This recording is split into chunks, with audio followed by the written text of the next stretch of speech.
Hey guys, Justin here from Achieve Podiatry, and I want to give you a thought about limb length discrepancies. Something that I see quite a bit and get involved with the management and those types of cases. So what is a limb length discrepancy? Basically it's a discrepancy between limb lengths. So where one leg is shorter than the other or longer than the other. So it's quite typical. It can be caused by bad injuries or injuries through adolescence to growth plates or some of the long bones, and one leg forms slightly longer or shorter than the other. There's a few conditions where discrepancies can be a byproduct of that through malformation again, or it could just be purely congenital where just one leg is formed longer than the other.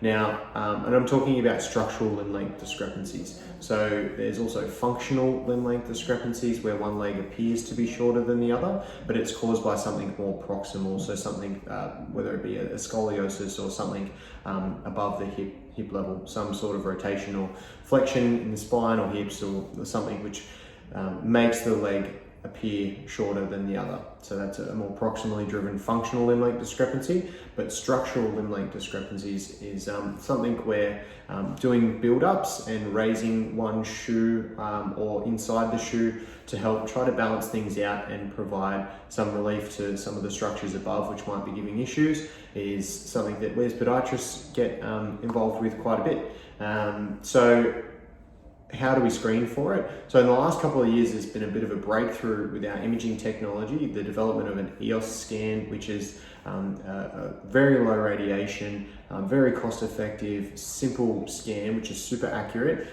in measuring the heights. And so we can actually say, with greater accuracy than just measuring and getting out the tape measures, how much of a discrepancy there is from one side to the other.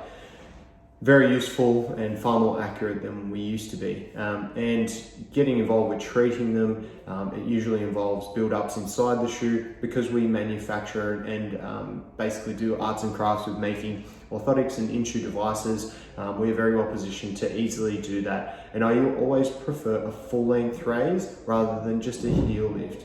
So what do I mean by that is a full inner sole, which basically builds up the entire leg, the front of the foot and the back of the foot. Typically we'll give heel lifts in the past, but it's less than optimal because it does flex the knee and flex the hip more by just raising the heel. So it is better to do a full length raise. Fitting that inside the shoe brings another challenge, so making sure that it's contoured appropriately and the shoe's deep enough, and playing around with the amount of height and stacking it up until we find a best fit for that individual. It is a bit of a trial and error approach, and what works, the height that works for one person isn't necessarily the height that will be optimal for the other. But it is a very cost-effective, simple thing to do. We get involved with bigger limb length discrepancies. We get involved with boot makers and cobblers to put a raise on the outside aspect of the shoe, and we help guide and organise all those things for patients as well. But it is something for some people, a limb length discrepancy won't mean any pain, no issues, they're fully adapted to it. We don't have to treat every single limb length discrepancy, but for people that do get consistent challenges or issues, often up the chain, so not at the foot, usually at either the ankle or the knee, the hip, or into the back somewhere, and we can build a case that we might trial doing build-ups on one side. It is a very conservative, reversible, simple thing to try, and can be quite powerful for people that it does affect. So just my thoughts with that. Had a few cases in the last few weeks getting involved with build-ups and limb length discrepancies, and thought I'd share that. Cheers guys.